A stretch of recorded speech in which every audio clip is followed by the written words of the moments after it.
বাংলাদেশ এবং ভারতের সীমান্তে নিয়মিত পুশ ইন করার জন্য শত শত মানুষকে ভারত জড়ো করেছে এবং এই ঘটনা নিয়ে প্রায় প্রতিদিনই সীমান্তে বিশ্রী রকম পরিবেশ পরিস্থিতি তৈরি হচ্ছে। বিজিবি এবং বিএসএফ তারা কখনো কখনো তর্ক বিতর্ক, কখনো কখনো ধাওয়া পাল্টা এবং এই ঘটনার সঙ্গে কখনো কখনো অমানবিক কিছু দৃশ্যের তৈরি হচ্ছে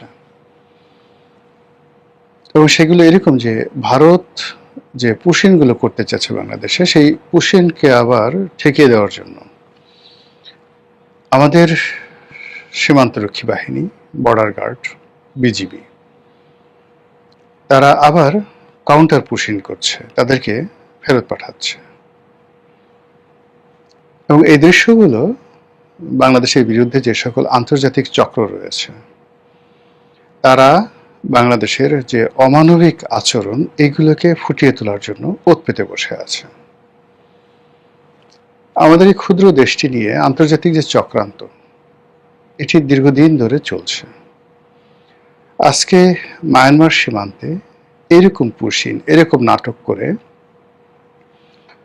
বাংলাদেশের ভিতরে প্রায় 15 লাখ রোহিঙ্গাদেরকে ঢুকিয়ে দেওয়া হয়েছে। শেখ হাসিনাকে মানবতার মা বানানো, তাকে নোবেল শান্তি পুরস্কার দেওয়া হবে বা তিনি পেতে পারেন।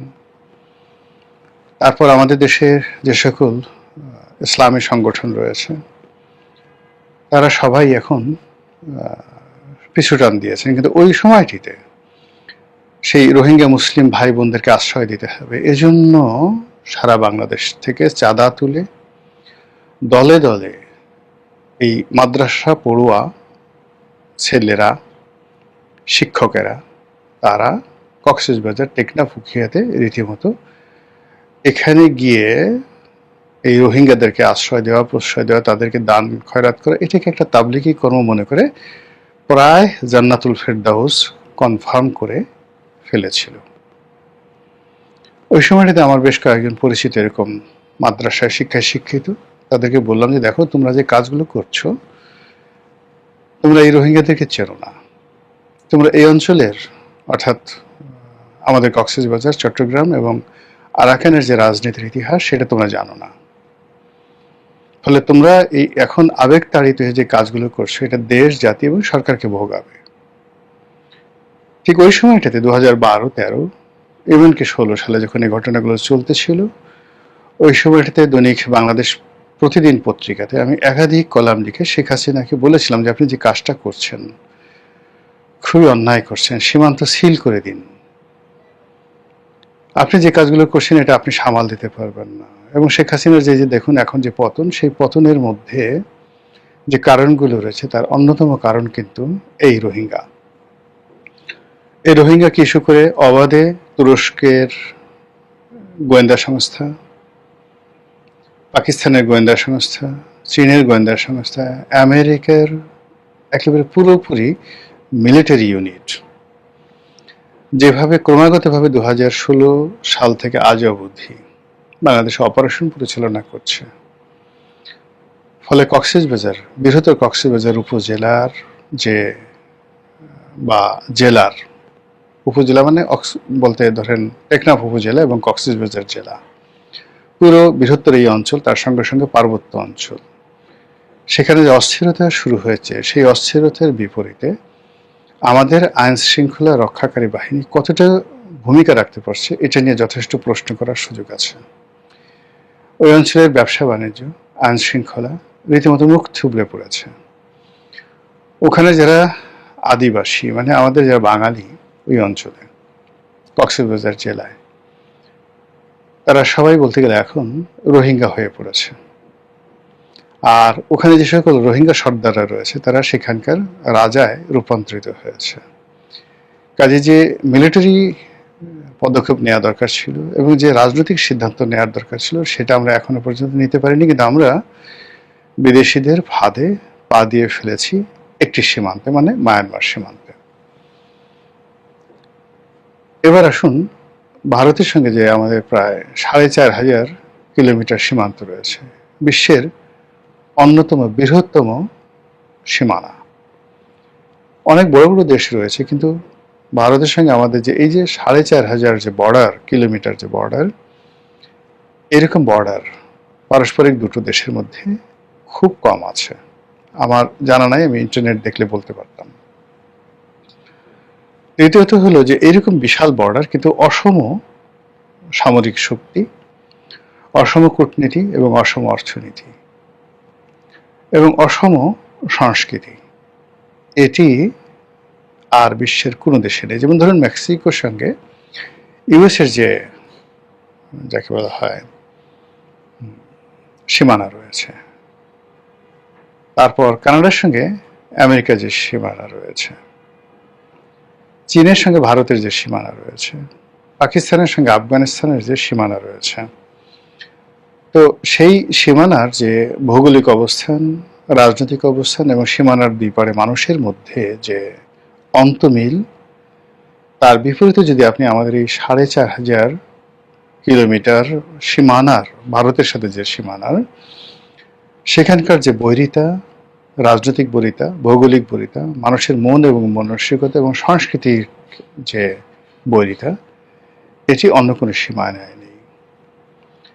ফলে আমাদের এই সীমানা শান্তিপূর্ণ আছে এখনো পর্যন্ত, 71 থেকে এখনো পর্যন্ত, কিন্তু এটা অশান্তিতে রূপান্তরিত হতে এবং এটা যে কোনো সময় আমাদের স্বাধীনতা এবং সার্বভৌমত্বের জন্য বুমেরাং হতে 1 মিনিটের সময় লাগবে না।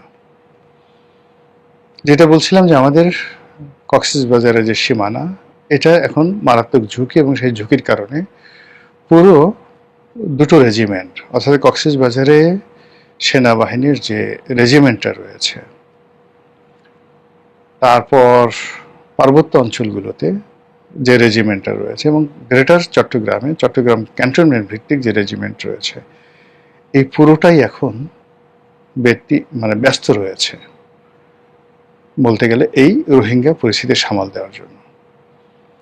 কক্সবাজারে যে গোয়েন্দা সংস্থাগুলোর যত তৎপরতা, আমাদের ওখানে যে পরিমাণে ইনভেস্ট করতে হচ্ছে, ওখানে সরকারের যে সকল কৌশলগত অফিসগুলো রয়েছে, এবং প্রতিটা মুহূর্তে কক্সবাজার বিমানবন্দরে গেলে বা ডিসি অফিসে যারা চাকরি করেন তারা জানেন যে এখানে কি পরিমাণ ভিআইপি প্রোটোকল তাদেরকে দিতে হয়, যেটি এই রাজধানী ঢাকা শহরে দিতে হয় না।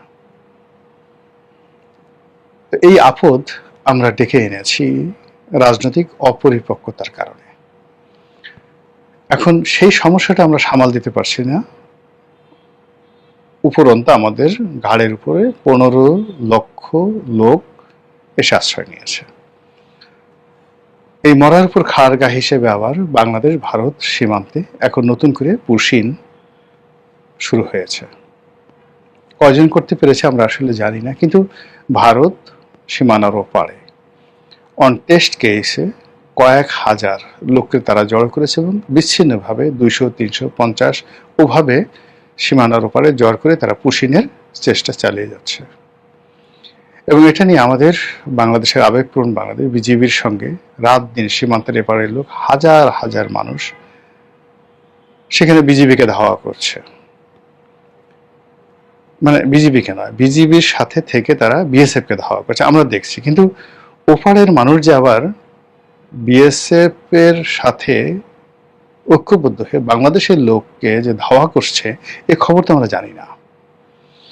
এবং সীমান্তে সত্যিকার অর্থে কতটুকু হতাহত হচ্ছে, কি পরিমাণ মানুষের এই উত্তেজনার ফলে কাজকর্ম বন্ধ রয়েছে, ব্যবসা বাণিজ্য বন্ধ রয়েছে, এবং এটার আফটার এফেক্ট কি আমরা সেটা জানি না।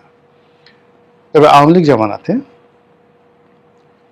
এই সমস্যাগুলো আমরা যখন শুরু হলো তখন আমরা জানি বা দেখেছি যে আসামের যারা বিজেপি সরকার এবং একই সঙ্গে নরেন্দ্র মোদী সরকারের যে স্বরাষ্ট্রমন্ত্রী, তারা প্রকাশ্যে বলেছিলেন যে বাংলাদেশের প্রায় 30 লক্ষ লোক আসাম এবং সংশ্লিষ্ট আশেপাশের এলাকাটা আছে, 30 লাখ লোক। তারা আরো বলার চেষ্টা করেছিলেন যে দিল্লি, গুজরাট এই সমস্ত এলাকাতে অন্তত 50 লাখ লোক আছে, পশ্চিমবঙ্গ নাকি আরো 50 লাখ লোক আছে। তাহলে 1,30,00,000 লোক ভারতের দাবি মতো বাংলাদেশি পরিচয়ধারী, তারা এখন ভারতে আছে, তাদেরকে বাংলাদেশে ফেরত পাঠানো হবে। এর মধ্যে আসামের যে সরকার, বিজেপি সরকার, তারা পণ করেছিল যে এই 30 লাখ লোককে তারা ঠিক আলাদা করে তাদেরকে একটা ক্যাম্পে, কনসেন্ট্রেশন ক্যাম্পে, যেভাবে রোহিঙ্গা ক্যাম্প, ওইরকম ভাবে তাদেরকে আলাদা ক্যাম্প তৈরি করে সেই ক্যাম্পে রাখা হবে এবং সময় এবং সুযোগ মতো বাংলাদেশে যেভাবে বিহারি ক্যাম্প আছে, যেভাবে বাংলাদেশে রোহিঙ্গা ক্যাম্প আছে, এইভাবে আসাম বাঙালি একটা ক্যাম্প তৈরি করবে এবং সেখানে যে সকল বাঙালি আছেন যারা সন্দেহভাজন, যাদের আইডেন্টি কার্ড নেই, বা ভারতের বিজেপি সরকার, আসামের সরকার মনে করছে যে এই 30 লাখ লোক তাদের পরিচয়পত্র থাকলেও তাদেরকে সেই পরিচয়পত্র বঞ্চিত করে বাংলাদেশে ফেরত পাঠাবে এবং তাদেরকে সেই ক্যাম্পে জড়ো করা হচ্ছিল বা হবে। এই খবর আমরা আওয়ামী লীগ জামানাতে শুনেছি, কিন্তু যেহেতু আমরা মনে করেছি যে ভারতের সাথে আওয়ামী লীগের একটা ভালো সম্পর্ক, কাজে এটা শেষ পর্যন্ত আসলে হবে না। অন্যদিকে মমতা ব্যানার্জির সঙ্গে শেখ হাসিনার একটা মনস্তাত্ত্বিক দূরত্ব ছিল। এমনি উপরে দিদি, হাসিনাজি, এই ধরনের খুব কোলাকুলি হতো, কিন্তু যেহেতু নরেন্দ্র মোদীর সঙ্গে শেখ হাসিনার খুব ভালো সম্পর্ক ছিল, এই জন্য মমতা ব্যানার্জি তার সঙ্গে একটা দূরত্ব বজায় রাখতেন এবং শেখ হাসিনার পতনে পশ্চিমবঙ্গ খুব গুরুত্বপূর্ণ ভূমিকা পালন করেছে এবং বাংলাদেশে যে সকল ইসলামিস্ট গ্রুপ রয়েছে তাদের সঙ্গে মমতা ব্যানার্জির নিদারুণ একটা সম্পর্ক ছিল এবং ওখানকার মুসলমানদের সঙ্গে মমতা ব্যানার্জির একটা ভালো সম্পর্ক ছিল। সেই সম্পর্কটা এখন বুমেরাং হয়েছে, মমতা পরাজিত হয়েছে, তার দল ভেঙে টুকরো টুকরো হয়েছে এবং সে নিজেও নির্বাচিত হতে পারেনি। অন্যদিকে বিজেপি শুভেন্দু যেভাবে আসছে এবং সেখানে তিনি যেভাবে মুসলমানদেরকে সেখানে অত্যাচার শুরু করেছেন এবং সেখান থেকে যেভাবে বাংলাদেশে পুশিন করার চেষ্টা করা হচ্ছে, এটি বাংলাদেশ এবং পশ্চিমবঙ্গের যে সীমান্তগুলো রয়েছে সেখানে রীতিমতো যুদ্ধের যে অবস্থা সেটা তৈরি করে ফেলেছে। আর এই পরিস্থিতি সামাল দেওয়ার জন্য আমরা যতটুকু জেনেছি সেটা হলো সীমান্তে সর্বোচ্চ সৈন্য সমাবেশ ঘটিয়েছে বাংলাদেশ। বলা হচ্ছে যে 60,000 বিজিবি তাদেরকে শুধু সীমান্তে মোতায়েন করা হয়েছে। এটা রীতিমতো যুদ্ধ অবস্থা। অন্যদিকে বাংলাদেশের যে চিফ হুইপ, সংসদের চিফ হুইপ, তিনি বলেছেন যে 1000 বেড বিশিষ্ট এরকম 5টা না 7টা হাসপাতাল করার জন্য চীনের সঙ্গে ইতিমধ্যে সরকার চুক্তি করেছে। ইট মিন যে সকল এলাকাতে হাসপাতাল করা হবে, চীনকে বাংলাদেশ এখানে একটা এক্সেস দিতে চাচ্ছে। ভারত যখন এটা বুঝে গেছে যে বাংলাদেশে তারেক জিয়ার যে নেতৃত্বে যে সরকার, সেই সরকার মোটামুটি চীনকে একটা বিরাট করিডোর দিয়ে দিচ্ছে, আর সে কারণে উত্তরবঙ্গকে কেন্দ্র করে চীন সেখানে রীতিমতো যে মাস্টার প্ল্যান করছে সেটাকে ঠেকিয়ে দেওয়ার জন্য ভারত রণ উন্মাদনা শুরু করেছে। আমাদের পুরো উত্তরবঙ্গের যে সীমানার ওপারে ভারত মাঝারি পাল্লার ক্ষেপণাস্ত্র, বিমান, জঙ্গি বিমান, তাদের যে আর্টিলারি এবং সৈন্য সমাবেশ, যেটাকে পদাতিক সৈন্য বলা হয়, সেটা তারা ইউনূস জমানা থেকে সেখানে জড়ো করেছে এবং ভারতের সেনাবাহিনীর প্রধান নিয়মিতভাবে পশ্চিমবঙ্গে অফিস করছেন।